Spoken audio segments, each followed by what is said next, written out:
नमस्कार, मी आहे प्रिया. मुडी अँड फूडी चॅनल मध्ये आपल्या सर्वांचं मनापासून स्वागत. हा बरोबर, राजमा चावल खायची खूप इच्छा झाली होती. गरमागरम इकडे मी आज सर्व करत आहे राजमा चावल. तर सकाळीच राजमा जे आहे ते मी भिजायला ठेवलं होतं. तर आता हे असं छान भिजून टम्म फुगलेले आहेत. एकदम छान, अगदी मऊसूत असं भिजलेलं आहे. आणि आता याला हे असंच भाजीला फोडणी न देता ह्याला 3 शिट्ट्या तरी करून घ्यायच्यात प्रेशर कुकरमध्ये. तर म्हणून हे मी आता पाणी टाकून स्वच्छ 2 पाण्याने धुवून घेतलंय आणि कुकरमध्ये ह्याला मी पूर्ण पाणी नितळून काढते. आणि यामध्येच मी 1 ग्लास पाणी टाकून घेते आणि अर्धा चमचा मीठ आणि झाकण लावून आता ह्याला 3 शिट्ट्या करून घ्यायच्या आहेत गरम गरम गॅसवरती ठेवून. आणि इथे मी तयारी केली आहे भाजीला फोडणी द्यायची, म्हणजेच वाटण बनवण्याची. लसूण आणि अद्रक छान सोलून घेतलंय, 1 कांदा कापून घेतलेला आहे आणि खोबरं जे आहे ते पातळ पातळ असं कापलेलं आहे चाकूनी. आणि एका पॅन गरम करून त्यामध्ये हे जे वाटण बनवायची तयारी करते हे सर्व परतवून घ्यायचं आहे लालसर होईपर्यंत चांगलं. कारण की तेल छान सुटतं आपण जेव्हा मसाला भाजतो तेव्हा, आणि कच्ची चव नाही लागत फोडणीमध्ये, एकदम चांगलं भाजलं जातं. म्हणूनच ह्याला अगोदर मी भाजून घेते आणि हे आता मिक्सरमध्ये वाटण बारीक करून घ्यायचं आहे. आता म्हणाल तुम्ही ह्यामध्ये टोमॅटो नाही काय नाही, एवढंच हो ते पण टाकणार आहे. अगोदरच माझं जे मिक्सरचं भांडं आहे छोटं आहे म्हणून हे अगोदर टाकणार भांड्यात आणि पहिला थोडंसं वाटण करून घेणार. आणि हे गरमच नाही टाकलेलं आहे, थंड करून घेऊन मग मिक्सरमध्ये वाटण करून घेते.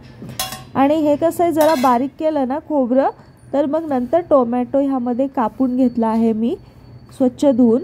तर 1 टोमॅटो आणि तुम्ही म्हणाल आता ही बीट काय घालते बाबा, तर बीट या करता कारण कलर खूप छान येतो भाजीला आणि बीट चांगलं असतं हो, हेल्दी असतं खायला. म्हणून बीटचा फक्त 1 छोटासा तुकडा जो आहे तो टाकलाय.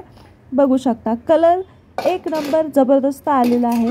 भाजीमध्ये चटणी घालायच्या अगोदरच जर कलर एवढा छान आलेला असेल तर मग चटणी घातल्यावरती काय कलर येणार नाही का. तर इकडे राजमा छान उकडवून झालेला आहे. आता मी इथे तेल न टाकता 2 चमचे तूप जे आहे ते मी टाकून घेते आणि त्यामध्ये हे मसाल्याचं नाव माहीत नाही पण मी हे भाजीमध्ये वापरते, छान लागतं. आणि लवंग आहे, लवंग बोलतात की दालचिनी नाही माहिती, ते पण टाकले आणि जिरे. आता हा जो बारीक केलेला मसाला आहे वाटण पूर्ण ह्यामध्ये टाकून घेते आणि याला छान परतवायचं आहे अगदी तेल सुटेपर्यंत.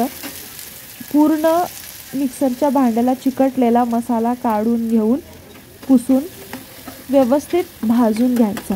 आणि मी राजमा उकडताना त्यामध्ये अर्धा चमचा मीठ टाकलेला, कारण की मिठाने चव छान येते शिजवतानाच टाकलं की, कारण त्या राजमामध्ये पूर्ण मिठाची चव जाऊन बसते. आणि मग आपल्या भाजीमध्ये जीव म्हणजे एकत्र एक जीव होतो भाजीचा मसाला आणि ते राजमा. नाहीतर कधी कधी काय होतं ना, भाजीचा मीठ लागतो त्या कडधान्यामध्ये मीठ नाही लागत, म्हणून उकळवताना टाकायचा. आता अर्धा चमचा हळद घालायचे आणि 1 चमचा लाल तिखट आणि अर्धा चमचा, अर्धापेक्षा पण कमी चमचा इतका मी गोडा मसाला टाकलाय.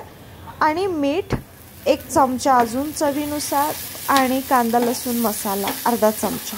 आणि हे व्यवस्थित परतवून घ्यायचं. मी मसाला खूप चांगला भाजून घेतला आहे अगोदरच आणि आता हे पण छान भाजून घ्यायचं आहे. आणि नंतर आता वेळ आहे आपला उकडवलेला पूर्ण राजमा यामध्ये टाकण्याची. तर बघू शकता अगोदरच मसाला खूप छान भाजला, कलर पण खूप जबरदस्त सुटलेला आहे, सुगंध पण खूप छान येतोय बनवताना. आणि हा झाला राजमा. बघू शकता खूप जास्त शिजलाय हा राजमा, तसं चांगलंच आहे म्हणा, चांगलं शिजलंय तर चांगलं पूर्ण भाजी एकजीव होते.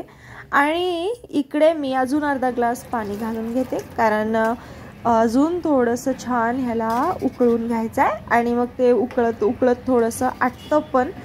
आणि उकळी येत असतानाच यामध्ये थोडीशी अजून कोथिंबीर बारीक कापून ठेवली आहे, तर ती मी आता ह्यावरती छान गार्निश करून घेते.